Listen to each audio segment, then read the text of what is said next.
Welcome to Brick Trains, and I'm Joey, and I have a haul today. This is going to be a little different because it'll end up being a show and tell. And this is a thing that I've ordered off of Amazon. So everybody likes to put lights in their Lego City, right? And I like to put lights in my Lego City too. And I've done it in the past when we had the traveling layout. But I got hooked. There was a guy that did a, what is that? One of those, what's it called? At any rate, you submitted your money online and they tried to work on this project. And he did wireless Lego lights. So basically he was trying to get them into a 1x1 round, 1x1 square Lego wireless light. And from all practical purposes, it looked like he had pretty much succeeded doing it. His campaign ended. He was able to get a few kits out, but he ended up having a lot of problems. It ended up costing him a lot more money to get it going than what he was getting in his crowdfunding campaign. I had submitted money into the crowdfunding campaign, and I never got anything out of it. So this has been kind of one of those things that's been like a holy grail for me. It's the thing that I want. I want to be able to not have to run a ton of wires to light my city. Well, now I noticed on a tested video, and this has been a few years ago, there was a company that was making kits for model cars, Gungan models and stuff, to kind of do the same thing. Wirelessly light the models. What in the world is going on with this kit? I'm getting ready. They've heat sealed it below the zipper. I don't know what the heck, why they did that. Wow. So this is a Chinese company. They sell it on Amazon. That's why we're doing this now, is because I noticed that they're selling on Amazon. It's not terribly expensive. I think one of these kits was $15 and one of them was $30. This particular kit is just the coil, and it's a small coil, and I think 10 lights. So what you do, ooh, that coil is all bent. That's bent from shipping. And I'm guessing them wires are not going to be able to touch.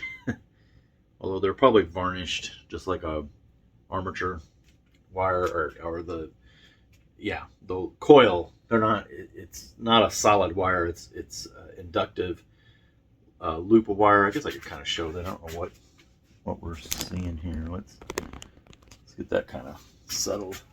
So yeah, we got a loop of wire and a little bit of electronics here. I'm not showing it still. The loop of wire and electronics. And then these are the lights.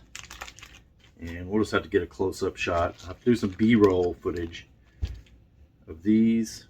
These suckers are tiny. For comparison, here's an old 1x1. So when you get these close, those lights are supposed to come on. I think there's several colors there, multicolors. This is the bigger kit. Okay, so it actually comes with a power source. Comes in a cool little plastic case. Here's some more of our lights. So I'm not sure. I think I might have about 30 lights. Like that. And then this is a much bigger loop and controller. So let's see. This is obviously a much different construction. Okay, this is the second loop. All right. So it came with an unpowered loop, which is also going to be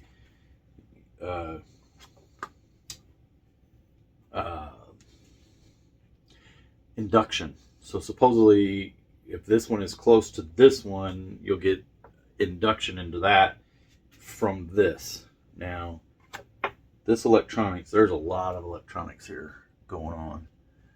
And some of the reviews for these that I saw were, some of the reviews for these, it was, they said these get hot. So that's something that we're going to have to figure out. And this one obviously has a giant aluminum heat sink. So the rest of this video is going to be less haul and more show and tell, because we're going to try and figure out how to get these to work. So I'm not sure what that's going to be, and I don't have time right now to film the rest of this. I just wanted to get it open and see. I'm hoping these circles here, once you get them laid out flat, is going to fit inside a 32 by 32 mils plate. And I think we're going to collect all these, which is just an LED with some copper wiring around it and a little bit of electronics. Try and get some close-ups of that. We'll put those back in here. I don't know how much static these things can take. I hope there's not a lot of static on my table as I'm doing this. Okay. Oh, one more. Okay, so we'll close up this part of the video, and then we'll move on to the next part of the video and see how they perform. And then we'll start doing some tests. We'll see if it's high enough to go, if one of these units will go up a whole modular, or what the distance away from this is. It's supposed to be, the little one is supposed to be 2.5 inches. You can get the light away from it like 2.5 inches and it'll still conduct or turn on the light. Yeah, let's go see how well it works.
Okay, so I brought over a modular, the Sanctum Sanctorum, because it was just easy to get, and it's got a minifigure on there that I know is going to drive her real crazy.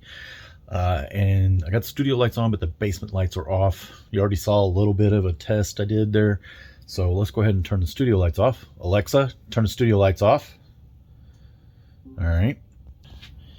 So these are the lights that are just sitting on, actually, this is going to be hard to tell, but I put the ring in this bottom mills plate, and we're sitting on top of another mills.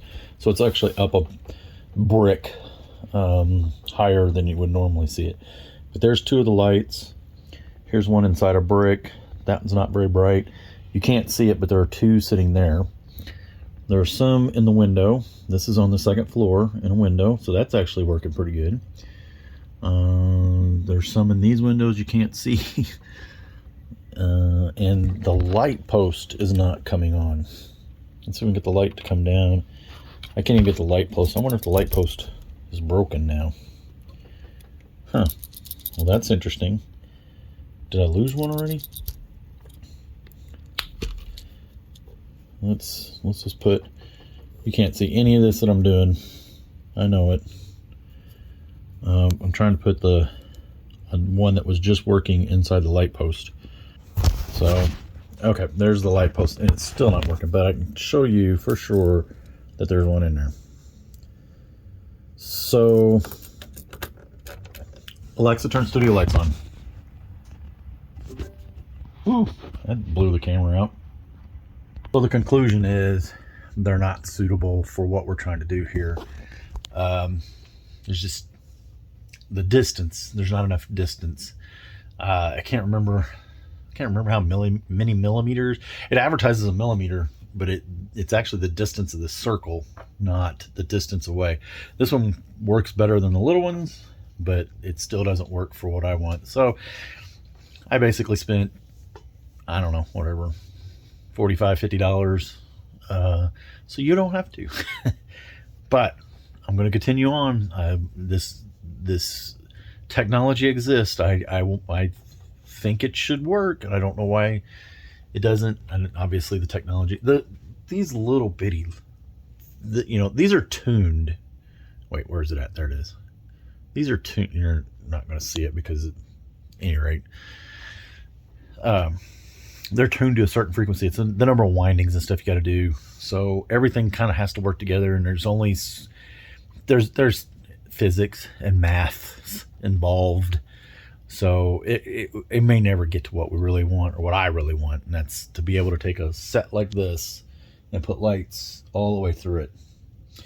As you can see, we have a few, but the placement is really important. Actually, I found two that if you put one right dead in the center of the circle, that it didn't work. I don't know if that's some kind of math physics thing, or if it's just that the physical distance is right dead in the center of that circle is too far. Anyway, so I was going to put a link to these. Just if you want to find them on Amazon, because I don't think it's worth your time or trouble. You can look up induction lighting, wireless lighting, whatever. You can find them if you want. But I don't recommend them. If they worked, I would definitely recommend them, but I don't know. It's more money in the wireless bucket that I've spent just hoping one of these days we'll get a truly wireless lighting system for Lego. It can be done. It's right here. It can be done. Just juice it. Oh, that brings, let's see. Yeah, there's a heat sink. There's a heat sink on this. These have been running for a little while. I should have brought my temp gun. Feel that it's warm, but it's not hot. So I mean, if maybe it's 99 degrees, maybe it's 100, just barely above the temperature, but that's a pretty big heat sink. So that's another thing too. What's this thing here is definitely meant to go into something. It is not a finished product. It is something that you need to take more care, and because it's very easy to short it out. It's an open circuit board with open wires, so it's definitely not something you're going to give a little kid either. All right, I think I've talked enough about this. It's a thumbs downer. It's probably something you've never even knew existed. Maybe, I don't know, maybe you do know it existed, but it's something I wish did exist. So okay, that's all I got. Thanks for watching.